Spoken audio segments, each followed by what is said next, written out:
ನಮಸ್ಕಾರ ಸ್ನೇಹಿತರೆ, Kannada jobs corner YouTube ಚಾನೆಲ್ಗೆ ಎಲ್ಲರಿಗೂ ಸ್ವಾಗತ.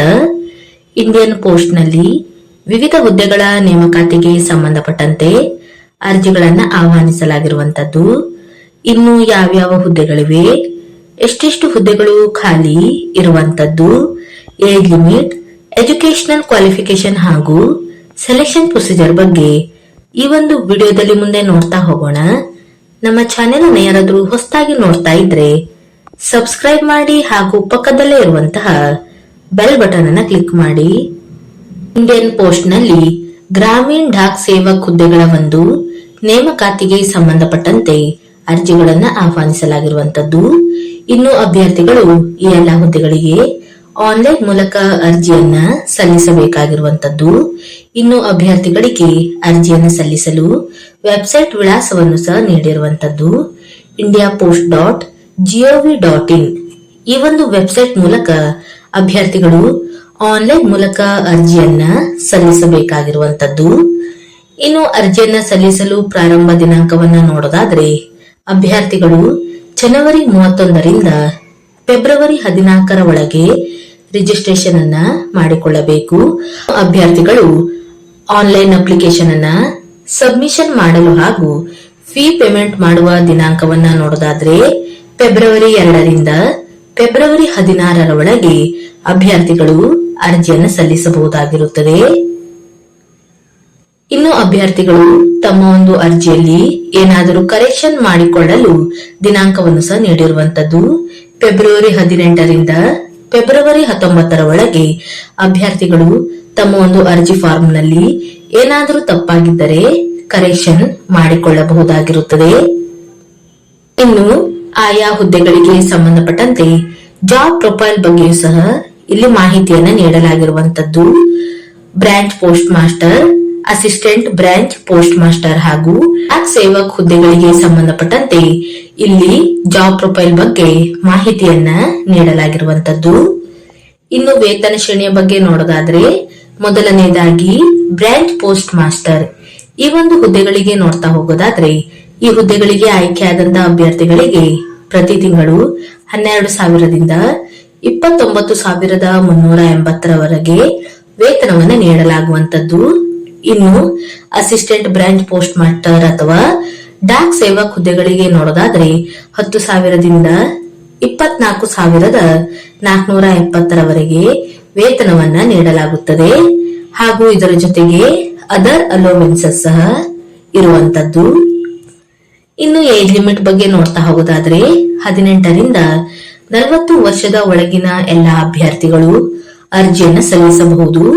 ಹಾಗೂ ಆಯಾ ಹುದ್ದೆಗಳಿಗೆ ಸಂಬಂಧಪಟ್ಟಂತೆ ಏಜ್ ರಿಲ್ಯಾಕ್ಸೇಷನ್ ಬಗ್ಗೆಯೂ ಸಹ ಮಾಹಿತಿಯನ್ನ ನೀಡಲಾಗಿರುವಂತದ್ದು. ಇನ್ನು SC ST ಕೆಟಗರಿಯ ಅಭ್ಯರ್ಥಿಗಳಿಗೆ 5 ವರ್ಷಗಳವರೆಗೆ ಏಜ್ ರಿಲ್ಯಾಕ್ಸೇಷನ್ ಅನ್ನು ನೀಡಲಾಗಿದೆ. ಹಾಗೂ OBC ನಾನ್ ಕ್ರೀಮಿ ಲೇಯರ್ ಅಭ್ಯರ್ಥಿಗಳಿಗೆ 3 ವರ್ಷಗಳವರೆಗೆ ಏಜ್ ರಿಲ್ಯಾಕ್ಸೇಷನ್ ಅನ್ನು ನೀಡಲಾಗಿರುವಂತದ್ದು. ಇನ್ನು ಫಿಸಿಕಲ್ ಡಿಸೇಬಲ್ ಇರುವಂತಹ ಅಭ್ಯರ್ಥಿಗಳಿಗೆ 15 ವರ್ಷಗಳವರೆಗೂ ಸಹ ಏಜ್ ರಿಲ್ಯಾಕ್ಸೇಷನ್ ಅನ್ನ ನೀಡಲಾಗಿರುವಂತದ್ದು. ಎಜುಕೇಶನಲ್ ಕ್ವಾಲಿಫಿಕೇಶನ್ ಬಗ್ಗೆ ನೋಡ್ತಾ ಹೋಗೋದಾದ್ರೆ SSLC ನ ಪಾಸ್ ಆದಂತಹ ಅಭ್ಯರ್ಥಿಗಳು ಈ ಒಂದು ಹುದ್ದೆಗಳಿಗೆ ಅರ್ಜಿಯನ್ನು ಸಲ್ಲಿಸಬಹುದು. ಹಾಗೂ ಅಭ್ಯರ್ಥಿಗಳು ಆಯಾ ರಾಜ್ಯಗಳಿಗೆ ಸಂಬಂಧಪಟ್ಟಂತಹ ಲೋಕಲ್ ಲ್ಯಾಂಗ್ವೇಜ್ ಬಗ್ಗೆಯೂ ಸಹ ಮಾಹಿತಿಯನ್ನ ಹೊಂದಿರಬೇಕು. ಹಾಗೂ ಅಭ್ಯರ್ಥಿಗಳು SSLCಯಲ್ಲಿ ಲೋಕಲ್ ಲ್ಯಾಂಗ್ವೇಜ್ ಅನ್ನ ಸ್ಟಡಿ ಮಾಡಿರಬೇಕಾಗಿರುತ್ತದೆ. ಇನ್ನು ಸೆಲೆಕ್ಷನ್ ಪ್ರೊಸೀಜರ್ ಬಗ್ಗೆ ನೋಡ್ತಾ ಹೋಗೋದಾದ್ರೆ ಅಭ್ಯರ್ಥಿಗಳನ್ನ ಮೆರಿಟ್ ಆಧಾರದ ಮೇಲೆ ನೇಮಕಾತಿಯನ್ನ ಮಾಡಿಕೊಳ್ಳಲಾಗುವಂತದ್ದು. ಅಂದರೆ ಅಭ್ಯರ್ಥಿಗಳು SSLCಯಲ್ಲಿ ಪಡೆದುಕೊಂಡಿರುವಂತಹ ಅಂಕಗಳ ಆಧಾರದ ಮೇಲೆ ಶಾರ್ಟ್ ಲಿಸ್ಟ್ ಮಾಡಿ ಅಭ್ಯರ್ಥಿಗಳನ್ನ ನೇಮಕಾತಿ ಮಾಡಿಕೊಳ್ಳಲಾಗುತ್ತದೆ. ಇನ್ನು ಈ ಒಂದು ಹುದ್ದೆಗಳಿಗೆ ಯಾವುದೇ ರೀತಿಯಾದಂತಹ ಎಕ್ಸಾಮಿನೇಷನ್ ಇರೋದಿಲ್ಲ. ಇದರ ಬಗ್ಗೆಯೂ ಸಹ ಇಲ್ಲಿ ನೋಟಿಫಿಕೇಶನ್ ನಲ್ಲಿ ಎಲ್ಲಾ ಮಾಹಿತಿಯನ್ನ ಡೀಟೇಲ್ ಆಗಿ ನೀಡಿರುವಂತದ್ದು. ಇನ್ನು ಶಾರ್ಟ್ ಲಿಸ್ಟ್ ಆದಂತಹ ಅಭ್ಯರ್ಥಿಗಳಿಗೆ ಡಾಕ್ಯುಮೆಂಟ್ ವೆರಿಫಿಕೇಶನ್ ಅನ್ನ ನಡೆಸಲಾಗುತ್ತದೆ. ಹಾಗೂ ಅಭ್ಯರ್ಥಿಗಳಿಗೆ ಮೇಲ್ ಅಥವಾ SMS ಮೂಲಕ ಮಾಹಿತಿಯನ್ನ ತಿಳಿಸಲಾಗುವಂತದ್ದು. ಇನ್ನು ಅಭ್ಯರ್ಥಿಗಳು ಡಾಕ್ಯುಮೆಂಟ್ ವೆರಿಫಿಕೇಶನ್ ಸಮಯದಲ್ಲಿ ಯಾವ್ಯಾವ ದಾಖಲಾತಿಗಳನ್ನ ಹಾಜರುಪಡಿಸಬೇಕು ಎನ್ನುವುದರ ಬಗ್ಗೆಯೂ ಸಹ ಇಲ್ಲಿ ನೋಟಿಫಿಕೇಶನ್ ನಲ್ಲಿ ಎಲ್ಲಾ ಮಾಹಿತಿಯನ್ನ ಡೀಟೇಲ್ ಆಗಿ ನೀಡಿರುವಂತದ್ದು. ಇನ್ನು ಅಪ್ಲಿಕೇಶನ್ ಫೀಸ್ ಬಗ್ಗೆ ನೋಡ್ತಾ ಹೋಗೋದಾದ್ರೆ ಅಭ್ಯರ್ಥಿಗಳಿಗೆ 100 ರೂಪಾಯಿ ಅಪ್ಲಿಕೇಶನ್ ಫೀಸ್ ಇರುವಂತದ್ದು.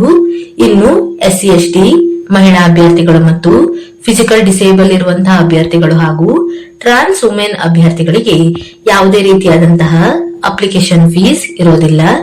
ಇನ್ನು ಅಭ್ಯರ್ಥಿಗಳು ಅಪ್ಲಿಕೇಶನ್ ಫೀಸ್ ಅನ್ನ ಆನ್ಲೈನ್ ಮುಖಾಂತರ ಪೇಮೆಂಟ್ ಅನ್ನ ಮಾಡಬೇಕು.